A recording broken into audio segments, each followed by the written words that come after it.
Hey guys, I'm just here to give a quick devlog update. I think I'm going to be doing these a bit more often. Right now we are in between versions zero point 0.3 and zero point 0.4. There's a lot of improvements that are being added to this game, and I am continuing to invest time in it because I'm having a lot of fun with it. At the end of the day, this game is intended to be a pure roguelike experience, meaning that a death means a complete reset. And the reason why this is a fun experience is that the save progress is more of a mental save file, right? I've invested a lot of time recently in the game Blueprints, and one thing that's really, really fun about that type of roguelite experience is that even though the game does provide you with a lot of like iterative progress by unlocking things that do change the gameplay, the most fun experiences of the game are actually that growing sense of familiarity and sort of recognition patterns, sort of getting deeper into the heads of the developers, or just the design of the overall experience. So that's sort of the mission statement or the charter around this project, and I'm really just trying to explore at the most abstract level with this like ASCII sort of experience, like what makes a game fun. And even though I'm really not honestly an action game oriented person, like I enjoy Hades, I enjoy other roguelikes that are action oriented. I think my one of my early favorite experiences, right, was the one where Rogue Legacy, you die and you get this like successor, and there's a lot of fun like castle interactions, more of like a Castlevania type of experience. But what I loved about Rogue Legacy was this sense of like, man, this game is really hard. And what makes the game easier is not really the upgrades, although the upgrades certainly help. That more roguelite experience definitely helps a lot. But really, what makes Rogue Legacy feel like a progression is that like muscle memory that kicks in from an action game perspective. So again, that's not really what we're going for here. Action is a component, but you'll see as I explore this devlog what I'm talking about. So I'm not gonna focus too much on the sound design here, but the title screen is meant to invoke like, oh, this is the type of game that we're playing. So as soon as we begin, you'll notice I'm borrowing a not well known anymore font design. This is actually based on the Venture arcade game, which I only became familiar with basically a couple of days ago, and I was immediately like, I need to lift this and add it in. So you can see this like unique font that is a legitimate like retro aesthetic that has not survived, right? Like, so this has been excavated from a game that is basically relegated to retro history that very few people are familiar with. But I really like it. So first thing that you're encouraged to do is sort of explore this space. I think there's still opportunities for me to make it more clear that there's an explore mechanic. So I might put some like text up here at the top that encourages someone to go and explore. But you'll notice that there's a top menu, and ultimately this screen is designed to help you get familiar with the controls without providing any explicit instructions aside from this like indicator that hovers over the character that you have, the ability to press space. Oh, it looks like I accidentally removed this piece here. It's supposed to say space or shift. So you have the ability to dodge roll, which is an essential component of this game. I found out originally there was no dodge roll. So ultimately, the crafting system is designed to be the reason to come back to the space, aside from that you always heal back to full when you come back to the space, which I refer to as rest. You can generally craft ingredients, to make new things, such as this bow, right? So now I have a bow weapon. You can see it's equipped over here. And then if I toggle, you can see that there is a toggle menu at the top that's equivalent to that. So everything's color coded to try and make this as intuitive as possible without being, intrusively instructive. Really want it to feel like your brain is wiring itself. Like, I need to figure things out on my own. So when you have a weapon, I could do more crafting if I wanted to. But the idea is that once I enter this exploration space now, I'm given these choices. Every room is going to have an option with an associated letter to navigate to a different room. There are secrets here. Potentially, there will be more secrets over time. I could see only one additional weapon that I could pick up, which is the staff, a fairly low utility and low damage weapon, but it's here. It does have an extended reach, which is a component of combat that's a consideration. Obviously, not as much reach as a bow, but this is actually a crafting element as well. So I could go back. I'll do that later, but I'm just going to pick one of these rooms. And now we're in our first combat sequence. So there's a couple of enemies here. I'm just going to try and keep my distance with this playstyle. The default character is not explicitly good at dodging. So there are like ways to, find better mobility options. This is actually an item that I can pick up. So I've found the slime suit. So now I can return back to this space and equip it like so. So now I have I will no longer be inhibited by slime, which is what that does. And I could do some more crafting here. So I'll actually do, the reason it would say shift or space is that there is one more key, which is shift, allows you to drop one of your equipped items. That is the wrong one. So I toggle to the staff and drop it off. Now the question is, do I have anything that this can combine with? And I do. So I have a fishing pole. So the fishing pole is actually not a weapon. But I can now play this little mini game here with fish.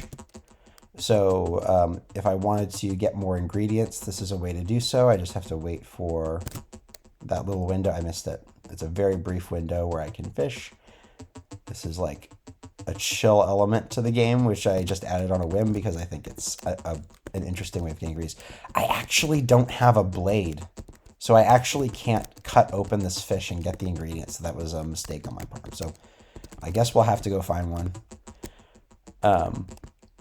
As you'll notice that some of the, this is a bat. I hate these things. So some of these exits are color coded, which is another sort of like component of like the more you play the game, the more familiar with it you get.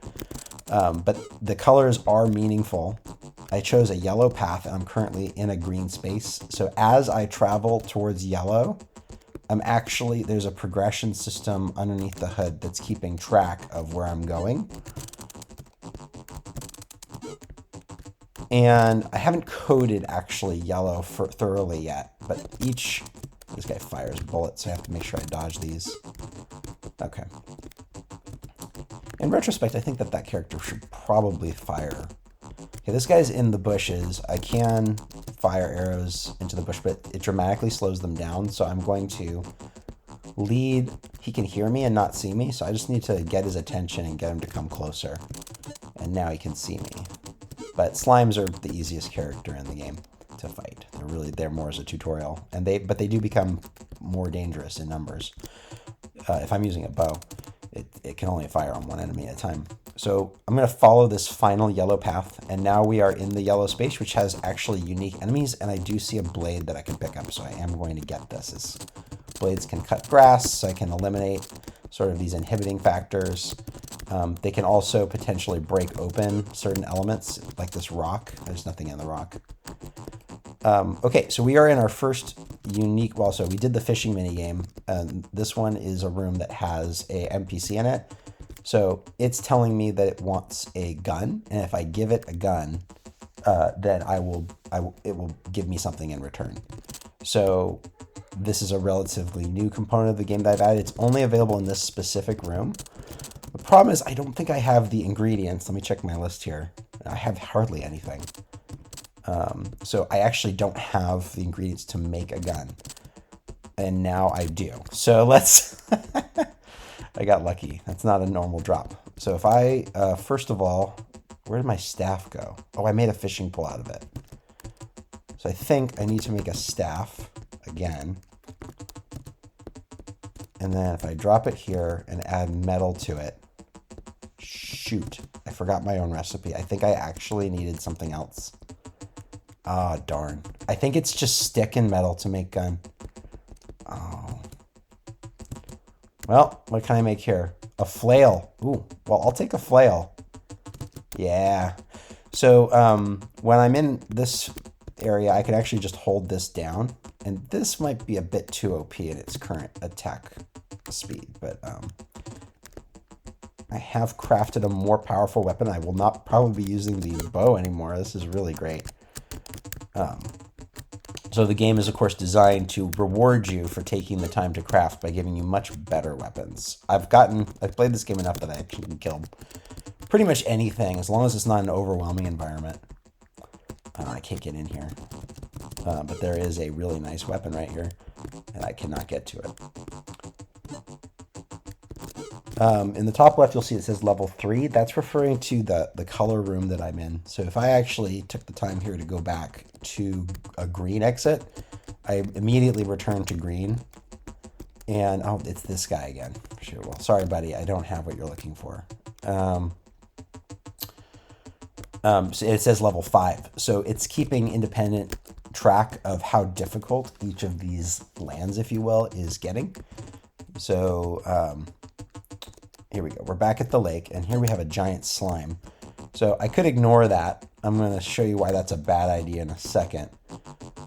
So you'll notice that the game knows that this is not a blade. This is a blunt object. It actually should be destroying these rocks. I have to code that because it's not... It probably shouldn't be considered a blunt weapon, but it's not a blade. So if it's not a blade, it's not going to cut this grass. And that's by design. These skeletons, I think, are a little too easy. I probably should give them something to make them a little more difficult. You can see, I need to cap this, by the way, but there's like a ton of slime spawning from this big slime. And the slimes move faster when they are on their own goo. Luckily, there is currently a cap to the amount of slime goo that there can be on the screen, but not the number of slimes. So I really do need to take care of this before the game just explodes. All right, so now there's goo everywhere. You can see, I thought I had the slime suit equipped. Maybe this is bugged. I should not be inhibited by when you're slimed, you can't dodge roll, and it does wear off. But I'm encountering all sorts of bugs while we're playtesting this. What happened to my fishing pole? I'm pretty sure it's back in the chest, so let's go check. Because I do have a blade now. So if I get rid of this bow... Oh, there it is. Okay, so I've got my fishing pole. Again, you have that parity as a bug here. It's showing both the fishing pole and the bow. Bugs everywhere. So now I can play this fishing mini game again. And this is just going to give me more potential ingredients. And, you know, this is a pretty rewarding mechanic, I think. It's pretty straightforward and pretty familiar to gamers in this era that we're in. So now I've got a lot more ingredients than I did before. And we can return to the crafting. And I've got my base potion, which I picked up earlier. And I don't remember. So we have a haste potion. I think I'm going to go ahead and take that. And on the right here, we have our consumables. So I have more base potions I can work with. So let me add another base potion and see if we've got any other interesting potions that I can try and form. We don't have a lot implemented. Oh, I think this is the stone skin. Okay, so great. So consumables are consumed automatically when certain conditions are met. You don't have to worry about doing anything with them. You just have to worry about your 3 equipped items up here, and that's all you have to manage. Do I have something besides the slime suit? I don't. Let's see if I can craft something here. If I do metal combined with... Oh, there's my gun. Oh. All right, I'm going to put the fishing pole away and get the gun, because maybe I'll find that guy again. But, like, can I combine metal with something? That's a freeze trap. I don't want that.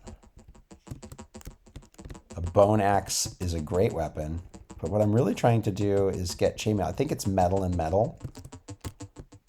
The ember cloak. Well, that feels better than a slime suit, so I'll choose that. All right, so let's play with gun. Can I shoot fish with gun? I can't remember if I coded gun to have like ammunition. Let's go to, well, I have an ember cloak, so let's see if I can find a red path to take advantage of that. There is diagonal attacking, so I can strafe once I start attacking when I use a gun, which is fun.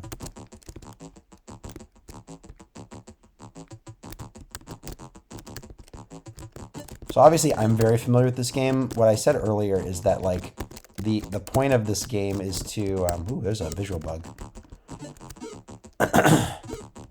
Is you know, to understand and get familiar with the game over time. Ooh, I see this room, which is the errand room. So he's here. What's up, buddy? Would you like gun? Okay, he's asking for a new item, but he's given me the dragon heart, which is great. I would love to equip that. Oh, that's what the effect was. One of the potions went off, the stone skin. Okay, so the dragon heart is immediately consumed, actually, and now I have 15 HP. Okay, so we're heading on the red path, and ouch, shoot. I just lost some of my HP. It's a shame. I'm not going to show what's going on in this room because currently it's bugged. This is another special room that has an interesting mechanic, but it is bugged. So I'm not going to show it off. Obviously, the number of enemies is increasing over time. I'm following the red path, and you'll notice that the environment is actually changing as we follow the red path. There's now more like potential lava and mud. Oh, here's this jerk again. Sorry, buddy. I don't actually remember what that recipe is off the top of my head, so you're on your own. Okay, so now we're in the red zone. We're in the one of the rooms that has this like King of the Hill sort of layout.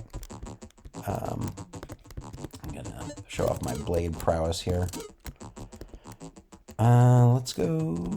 Excuse me. I don't need more ember cloaks. Wow, it gave me a lot of ember cloaks. Can I not squeeze through here anymore? Okay, I feel like. Oh gosh, these are bugged. Let me escape. Wow, I'm showing all sorts of bugs. It did not used to be a bug, but I recently resized the game. And I think that's affecting some of the mechanics. Oh, that's lava. Just walked into lava. Okay. All right, well, I'm getting close to being done showing off. We've shown off quite a bit, but obviously, I got rid of my gun. I regret getting rid of gun. Gun is pretty great. Gun is great. Okay, what's this? Oh, more potions. Okay. All right, well, yeah, so this is Pure Rogue in its current form. There's a lot that I didn't show, a lot to add that's still in the works. Like, for example, see there's more slots that you can unlock. I haven't actually come up with my big idea for what are the conditions for you getting more consumables. Obviously, you don't have the opportunity at the beginning of the game to make a lot of consumables, so it should be a natural progression. But if I were to die, right, like everything would, in fact, let's just do that. I'm just going to go ahead and unalive myself in this lava here. So once this happens, you can see that I go back to 10 HP. There's nothing. This little helper kit of ingredients is here again. Everything's reset. But, you know, as I play this game more and more, I become familiar with the recipes. I become familiar with like the colors and the letters and things like that. So it's, to me, that's a very enjoyable experience. It's more arcade in nature, which honestly, I think some of my favorite experiences growing up were arcade experiences. And this is sort of a lost art or a lost area. So I hope you enjoyed this fun little devlog. And I'm looking forward to adding more and more capabilities to this game. Thanks for watching.